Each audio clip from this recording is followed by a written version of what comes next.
Sejarah tentang Gerindra potong. Gerindra tangan, juga dikenal sebagai penggiling samping atau penggiling cakram, adalah mesin penggiling genggam yang dioperasikan secara elektrik atau pneumatik.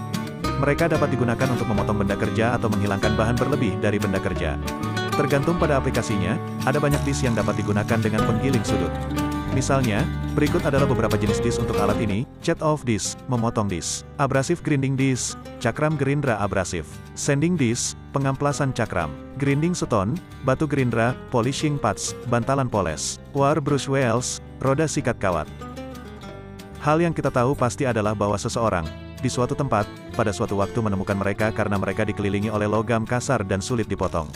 Mungkin hanya itu yang penting. Ada cerita yang saling bertentangan tentang siapa yang menemukan Gerindra. Satu cerita mengklaim bahwa itu ditemukan pada tahun 1954 oleh perusahaan Jerman bernama Ackermann dan Schmidt. Pada tahun 1954, Ackermann dan Schmidt meluncurkan Gerindra sudut berkecepatan tinggi pertama, yang disebut DL9. Cerita lain mengatakan bahwa Thomas Joseph menemukan Gerindra sudut pertama pada tahun 1973.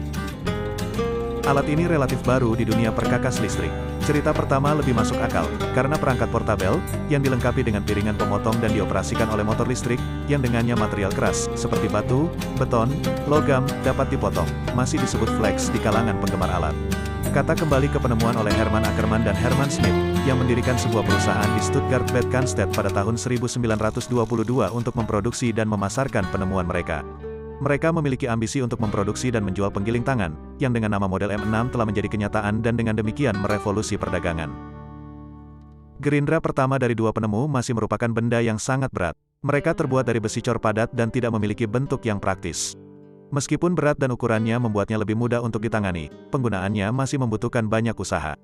Karena kurangnya mekanisme untuk mencegah penyebaran kekuatan, tangan dan lengan yang sangat kuat diperlukan untuk menguasai mesin ini. Salah satu model ini, DL9, masih dianggap legendaris hingga saat ini. Tidak seperti model saat ini, pada awal distribusinya, mesin ini tidak terlalu tahan lama dan tidak akan mampu memenuhi standar keselamatan saat ini.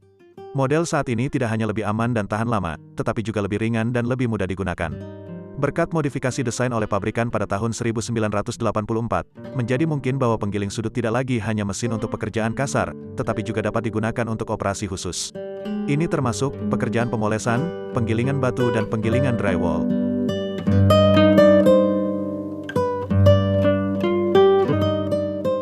Seiring waktu, sudut penggiling telah mengubah wajah mereka dari waktu ke waktu dan terus dikembangkan dan ditingkatkan dari gergaji gips sederhana menjadi spesialis multifungsi untuk penggilingan, pengamplasan, penggosok, perforasi, dan pemolesan. Dua merek utama yang memainkan peran utama dalam pengembangan angle grinder dan bergerak maju adalah Flex dan Fein, dan era kemasan peningkatan ini adalah akhir 90-an. Pada periode ini, gergaji sasis telah berkembang menjadi solusi aplikasi untuk kendaraan. Kemudian, Gerindra sudut mulai memungkinkan pengguna untuk menggiling benda kerja yang sebelumnya hanya dapat dikerjakan dengan tangan. Terima kasih yang sudah menonton video ini sampai selesai. Kami ucapkan terima kasih. Jangan lupa dukung channel ini hanya dengan subscribe dan like.